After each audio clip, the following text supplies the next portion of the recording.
देखो इस चैप्टर को कैसे पढ़ना है तुम्हें, force and laws of motion को, force and laws of motion.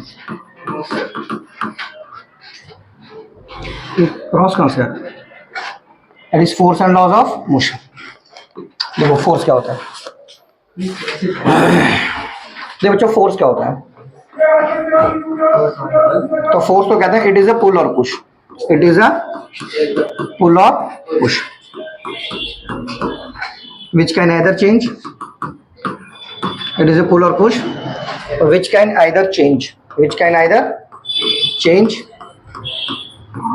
or try to change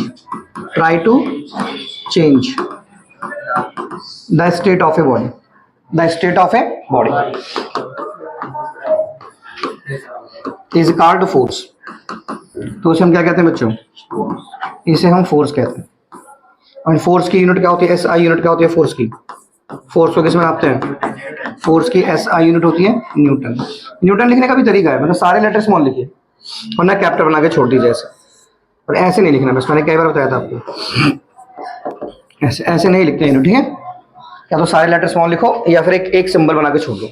तो फोर्स क्या होता है, फोर्स पुल और पुश होता है, किसी चीज को खींचना और धक्का देना फोर्स होता है, किसी चीज को खींचना और धक्का देने का होता है फोर्स। फोर्स इज अ पुल और push which can either change और ट्राई टू चेंज, जो किसी बॉडी की स्टेट को या तो चेंज करने की कोशिश करे या चेंज कर दे, तो उसे क्या कहते हैं फोर्स।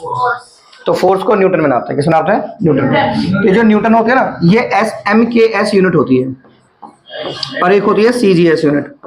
तो सी जी एस यूनिट होती है डाइन, क्या होती है, डाइन। और एक डाइन में है ना, एक डाइन में बच्चों 10 की पावर माइनस के 5 न्यूटन होते हैं, एक डाइन में इतने न्यूटन होते हैं, ठीक है, 10 की power minus 5 Newton in one dyne, in one dyne. ये ध्यान रखना रिलेशन, एक डाइन में इतने न्यूटन। देखो इसका तरीका बता दो तुम्हें, जैसे है ना यहाँ पे इस चेयर तो नहीं बीच में, तो बताओ ना भाई, ठीक है, अब आ रही है, हाँ तो बताया करो ना इस चीज को। देखो ये माइनस है ना, तो ये नेगेटिव है, तो यहाँ पे नेगेटिव ले लो, ये नेगेटिव है ना, तो यहाँ नेगेटिव, इस एन को नेगेटिव समझ लो, ताकि तुम ध्यान रखो नेगेटिव नेगेटिव कैसे, इस एन को थोड़ी देर के नेगेटिव समझ लो, तो आगे याद है नेगेटिव नेगेटिव मैच होना चाहिए। तो एक डाइन में इतने न्यूटन होते हैं और एक न्यूटन में इतने डाइन होते हैं, एक न्यूटन में 10 की पावर 5 डाइन होते हैं। तो ये हमारे पास क्या है, फोर्स है, क्या है हमारे पास है, फोर्स। तो फोर्स की एस आई यूनिट क्या होती है, न्यूटन, और सी जी एस यूनिट डाइन, और रिलेशन याद रखना, ठीक है, ठीक है। अब देखो मान लो जैसे ये कोई ऑब्जेक्ट है, ठीक है, अब इस पे मैंने 4 न्यूटन का फोर्स लगाया इधर से और 4 न्यूटन का लगा दिया इधर से, तो ये इसे इन्हें बोलेंगे ये बैलेंस फोर्स लगा दिया सर आपने, ये फोर्स बैलेंस है, ये फोर्स कैसे है, बैलेंस। लेकिन अगर ये कोई ऑब्जेक्ट है, मैंने इस पे 8 न्यूटन का फोर्स इस तरफ से लगा दिया, ठीक है, और 4 न्यूटन का लगा दिया इस तरफ से, ठीक है, ऐसा, तो 4 न्यूटन के फोर्स से ये आगे बढ़ेगा, तो ये फोर्स से आगे बढ़ेगा, 4 न्यूटन के फोर्स से आगे बढ़ेगा, तो ये 8 इस तरफ ज्यादा है ना, इस तरफ कम है, तो 4 का फोर्स लगेगा इस तरफ, तो ये अनबैलेंस फोर्स है। ये कौन से फोर्स है, अनबैलेंस फोर्स है, ये अनबैलेंस्ड फोर्स है। तो मोशन कौन से फोर्स करवाते हैं, ये वाला फोर्स मोशन करवाता है, बैलेंस फोर्स की वजह से कभी मोशन नहीं होता, ठीक है। तो कौन सा फोर्स मोशन करवाते हैं, अनबैलेंस्ड फोर्स। कौन सा फोर्स, अनबैलेंस्ड फोर्स। तो ध्यान रखना ये फोर्स हमारे हैं अनबैलेंस्ड, ये अनबैलेंस्ड फोर्स है, ये अनबैलेंस्ड फोर्स, ठीक है। तो कौन सा फोर्स मोशन करवाते हैं, अनबैलेंस्ड। अब इसमें एक वर्ड आता है इनर्शिया, क्या आता है, इनर्शिया। इनर्शिया का मतलब क्या होता है, क्यों, it is the inherent property, it is the inherent property of a body, it is the inherent property of a body by virtue of which, by virtue of which, by virtue of which माने जिस गुण के कारण it resist, विरोध करती है, it resist the change in its state।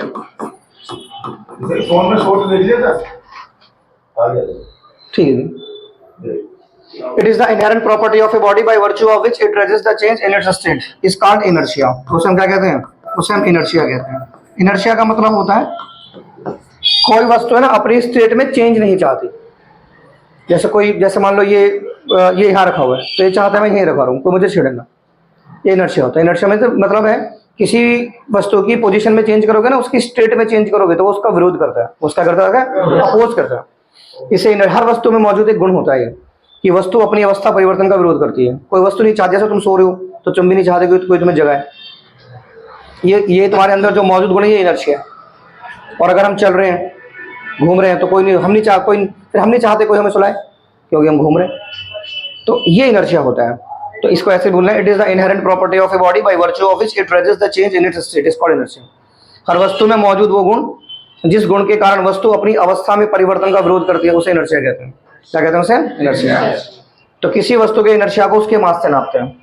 Inertia of a body, inertia of a body, inertia of a body is measured by its mass, bye its mass. तो किसी बॉडी के इनर्शिया को किससे नापते हैं? उसके मास से।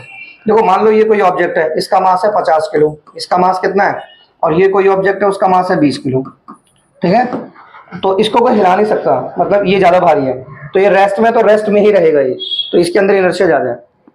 ये हिल जाएगा, इसके अंदर इनर्शिया कम है, ठीक है। जैसे एक साइकिल है, एक पत्थर रास्ते में आया तो साइकिल उस पत्थर को देख के रुक गई, तो उसका मतलब है कि उसका इनर्शिया कम है। लेकिन एक ट्रक है, ट्रक उसमें से गुजर गया, तो ट्रक पहले भी मोशन में था और अब भी मोशन में, और यही तो इनर्शिया है कि आप पहले भी घूम रहे थे, अब भी घूम रहे हो, ये इनर्शिया है। तो जिसका जितना मास होता है उसका इनर्शिया उतना ज्यादा होता है। तो अगर ये ए ऑब्जेक्ट है और ये बी ऑब्जेक्ट है, तो इसमें इनर्शिया ए का ज्यादा है और बी का कम है, ठीक है, ध्यान रखना, क्योंकि इसका मास ज्यादा है, इसका मास, तो जितना ज्यादा मास उतना ज्यादा इनर्शिया। तो किसी बॉडी के इनर्शिया को उसके मास से नापते हैं, किसी बॉडी के इनर्शिया किससे नापते हैं? उसके मास से, ध्यान रखना, ठीक है। तो इनर्शिया मीन्स समझ में, इनर्शिया क्या होता है? हर वस्तु के अंदर मौजूद वो गुण कि वस्तु अपनी स्टेट को बदलना नहीं चाहती, उसे इनर्शिया कहते हैं। क्या कहते हैं इसे हम? इनर्शिया। तो ऐसे हमारा शुरू होता है फर्स्ट लॉ ऑफ मोशन। क्या शुरू होता है हमारा? First law of motion. Motion का फर्स्ट लॉ क्या है? First law of motion. First law of motion कहता है if a body is in rest, अगर कोई बॉडी रेस्ट में है, if a body is in rest और मूविंग, वो मूव कर रही है, और मूविंग विथ सम वेलोसिटी, वो कुछ वेलोसिटी से मूव कर रही है। If a body is in rest और moving with some velocity, then it will keep, बोलिए मत, then it will keep its condition, तो उसकी कंडीशन ऐसे ही रहेगी। Then it will keep its condition as it is until acted upon by some external unbalanced force,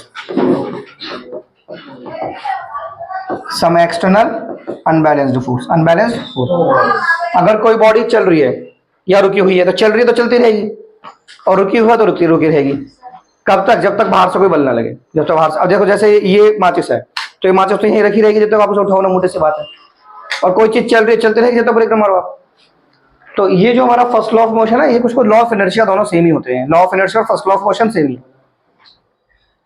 तो first law of motion क्या कहता है? अगर कोई बॉडी रेस्ट में है, रेस्ट माने रुकी हुई, आराम कर रही है, और मूव कर रही है कुछ वेलोसिटी से, तो वो अपनी कंडीशन को ऐसे ही रखेगी। It will keep it condition as it is until acted upon by some extra unbalance force, जब तक कि उससे बाहर से कोई एक्स्ट्रा अनबैलेंस फोर्स ना लगे, तब तक वो अपनी कंडीशन को ऐसे ही रखेगी। रेस्ट में तो रेस्ट में ही रहेगी, और मूव कर रही है तो मूव करती रहेगी। तो ये भी लॉ ऑफ इनर्शिया ही था ये। तो first law of motion law of inertia ही है। लेकिन फर्स्ट लॉ जो है ना, हमें किसको बता रहा है? एक्चुअली हमें फोर्स को बता रहे हैं, फोर्स के बारे में दे रहा है डेफिनेशन। तो first law of motion give us the definition of force. तो ये किसकी डेफिनेशन देता है? हमें फोर्स की। तो first law of motion, motion का ये जो फर्स्ट लॉ है, किसकी डेफिनेशन देता है हमें? गिव अस द, किसकी डेफिनेशन देता है ये? Give us the definition of force, give us the definition of force. तो ये हमें फोर्स की डेफिनेशन देता है, क्योंकि ये बता रहा है ना कि फोर्स क्या कर सकता है। फोर्स एक रुकी हुई वस्तु को चला सकता है, एक चलती हुई वस्तु को रोक सकता है। तो ये हमें फोर्स की डेफिनेशन दे रहा है। तो कौन सा लॉ हमें फोर्स की डेफिनेशन देता है बताओ? First law of motion. And first law of motion ही क्या होता है? Law of inertia, law of inertia. तो इनको नोट कर चलो भाई। देखिए अब आपका आता है यहां से second law of motion.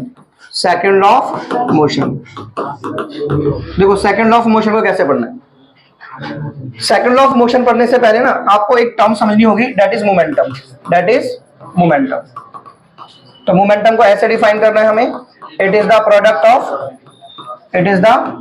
Of, ये किसका प्रोडक्ट होता है? Mass and velocity, mass and velocity. मतलब मोमेंटम जो होता है ना, मास और वेलोसिटी को मल्टीप्लाई करने से आएगा। हर वो चीज जो रोड पे चलती है ना, उस पे, मतलब कोई भी गाड़ी चल रही है या कोई चीज चल रही है, तो उसमें मोमेंटम होता है। क्या होता है उसमें? Momentum. It is denoted by, momentum को पी से दिखाते हैं। ये एक वेक्टर क्वांटिटी होती है और ये मास इनटू वेलोसिटी, इसका फॉर्मूला ही होता है। तो मोमेंटम का फॉर्मूला क्या होता है? मास इनटू में वेलोसिटी, ऐसे। ये तीर का निशान समझते हो ना, ये वेक्टर का निशान है, मतलब ये वेक्टर क्वांटिटी है। क्या है ये? वेक्टर क्वांटिटी से मेरा मतलब होता है, मतलब इसमें मैग्नीट्यूड और डायरेक्शन दोनों होंगे, ठीक है। तो मोमेंटम क्या होता है? It is the product of mass and velocity, और दूसरी भाषा में ऐसे लिख सकते हैं, it is the amount of motion, it is the amount of motion, it is the amount of motion contained in a body, contain in a body is called momentum. तो उसे हम क्या कहते हैं बच्चों? उसे हम मोमेंटम कहते हैं। मोमेंटम को ऐसे भी दिखाने का, अमाउंट ऑफ मोशन जो बॉडी में होता है उसे क्या कहते हैं? मोमेंटम। तो मोमेंटम को कौन से सिंबल से दिखाते हैं? पी से। अब सेकंड लॉ ऑफ मोशन क्या है? अरे देखना भाई, बैक साइड में कर देना था बेटा, बैक साइड में कर देना। रेट ऑफ चेंज ऑफ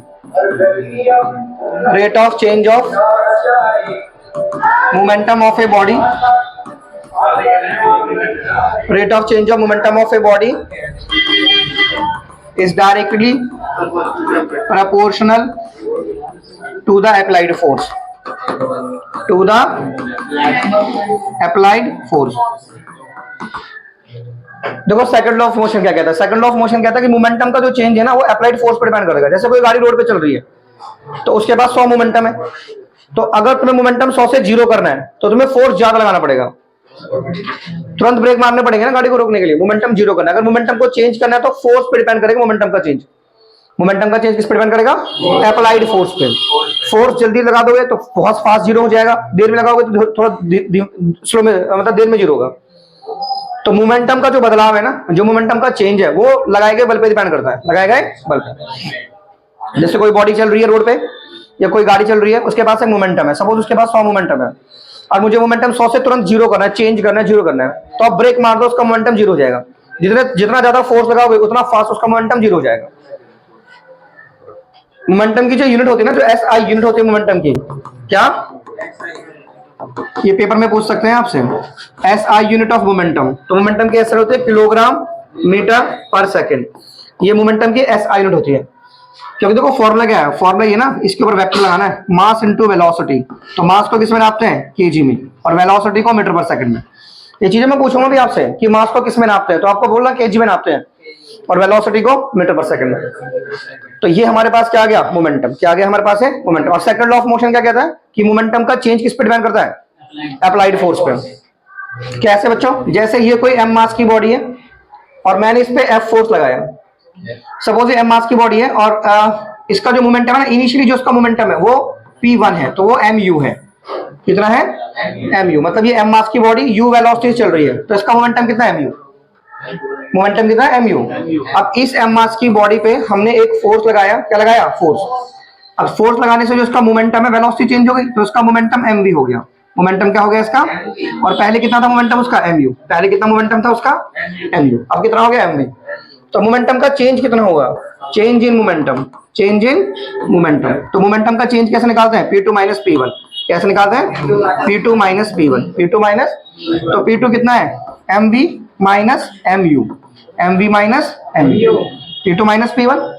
अब निकालो 1 सेकंड में कितना मोमेंटम चेंज हुआ। इसे कहते हैं rate of change of momentum. क्या कहते हैं इसे हम? हाँ, यानी 1 सेकंड में जो मोमेंटम चेंज होता है उसे कहते हैं rate of change of momentum.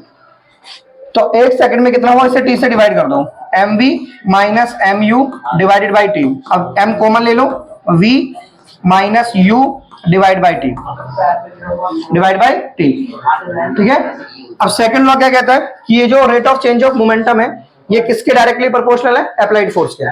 तो अब लिखो अकॉर्डिंग टू सेकंड लॉ। क्या लिखना है? According to second law of motion. तो सेकंड लॉ ऑफ मोशन ये कहता है कि ये जो चेंज हुआ है मोमेंटम का, ये जो आपने करा है ना rate of change of momentum, ये अप्लाइड फोर्स के डायरेक्टली प्रोपोर्शनल है। अब इस निशान को हटा के k ले लेंगे, that is k m v minus u divided by t। अब ये होता है, देखो v minus u by t क्या होता है बताओ?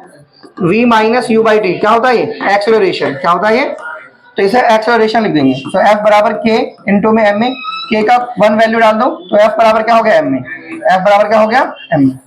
तो ये फॉर्मूला है किससे, सेकंड लॉ ऑफ मोशन से। ऊपर बढ़ जाओ, ये फॉर्मूला किससे आया हमारा, सेकंड लॉ ऑफ मोशन से, F बराबर M में, F बराबर M में। तो ये जो सेकंड लॉ होता है ना, ये जो सेकंड लॉ होता है ये हमने प्रूव कर दिया इसका। ये जो सेकंड लॉ ऑफ मोशन होता है तो इसे रियल लॉ कहते हैं। क्या कहते हैं इसे, इट इज रियल लॉ, इसे रियल लॉ कहते हैं। और इसे फंडामेंटल लॉ कहते हैं, real law and fundamental law. तो इसे वो पूछेगा इसे रियल लॉ फंडामेंटल लॉ क्यों कहते हैं। Second law of motion is called real law. क्या कहते हैं इसे, रियल लॉ और फंडामेंटल लॉ। तो वो ये पूछेंगे इसे क्यों कहते हैं ऐसा। तो इसका आंसर है बच्चों, इसको रियल लॉ फंडामेंटल लॉ से कहते हैं बिकॉज वी कैन ड्राइव, हम इससे दोनों लॉ निकाल सकते हैं। We can drive both the laws, both the laws. ठीक है, अपने कंट्रोल कीजिए इस चीज को। ठीक है, because we can drive both the laws, first law and third law, first law and third law. हम फर्स्ट लॉ और थर्ड लॉ निकाल सकते हैं using second law, using second law of motion से। ठीक है, तो वो पूछते हैं पेपर में कि इसको हम फंडामेंटल लॉ क्यों कहते हैं, क्योंकि इससे हम दोनों लॉ निकाल सकते हैं। क्या निकाल सकते हैं हम इससे, दोनों लॉ। देखो फर्स्ट लॉ कैसे निकालेंगे, पेपर में क्वेश्चन आएगा ड्राइव फर्स्ट लॉ, ऐसे drive first law of motion, drive first law of motion from second law, from second law of motion. ठीक है, from second law of motion से हमें फर्स्ट लॉ ऑफ मोशन को drive करना है। ठीक है, तो पहले लिखो, चलो सॉल्यूशन देखो, लिखो from second law of motion से लिखो, from second law of motion. तो सेकंड लॉ ऑफ मोशन से हमने क्या लिखा, F बराबर M में, F बराबर M में। ठीक है, अब लिखो अगर F 0 है, F क्या है 0, अगर ये 0 है ना तो यहाँ पे 0 लिख दो।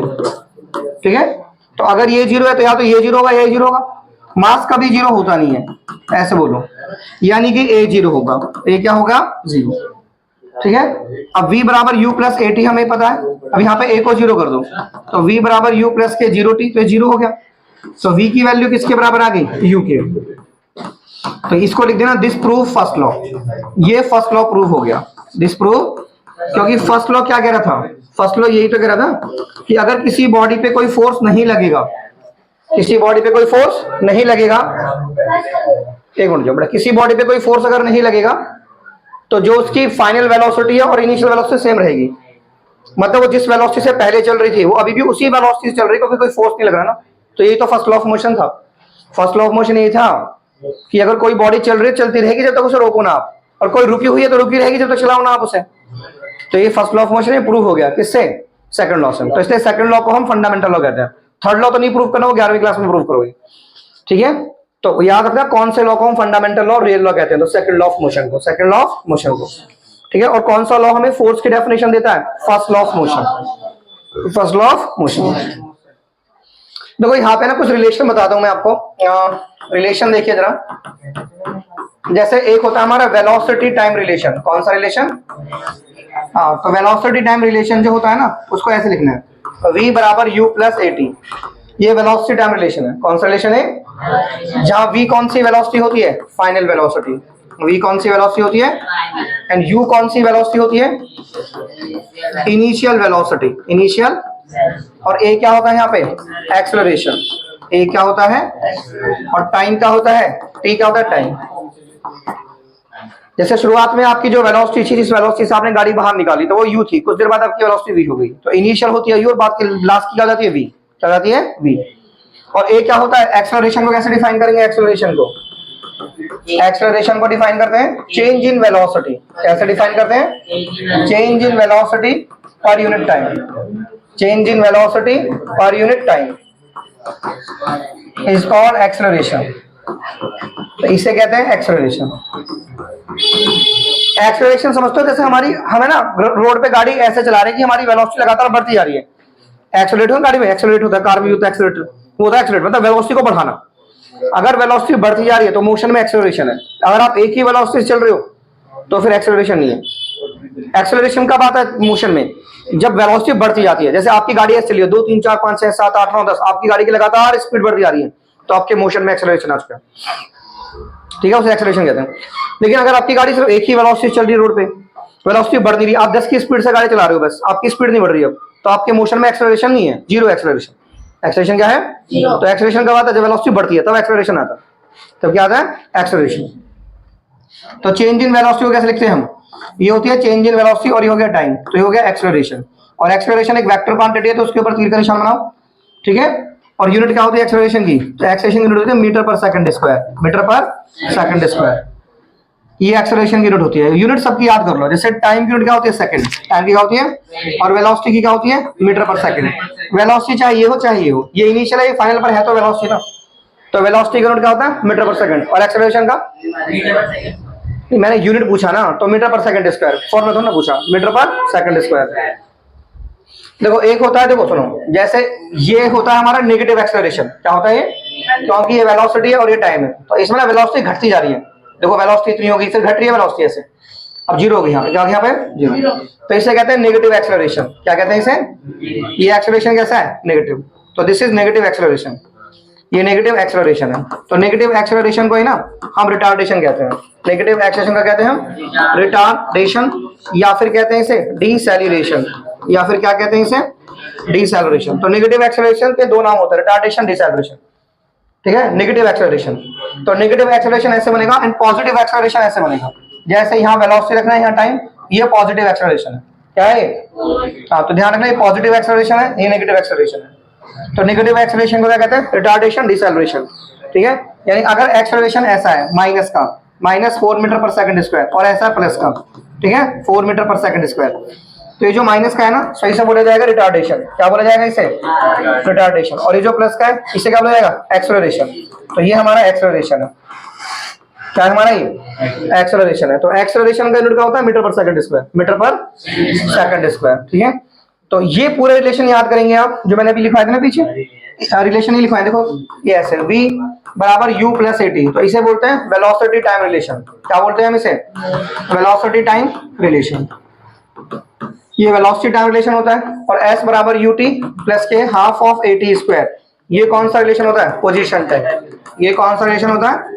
Position time relation. इसे मैं बोलूंगा पोजीशन टाइम रिलेशन कौन सा है, तो आपको ऐसा बोलना है, s बराबर ut plus half of at square. फिर ये रिलेशन कौन सा है? v square minus u square 2as, इसे कहते हैं पोजीशन वेलोसिटी रिलेशन। ये कौन सा रिलेशन है? Position velocity relation.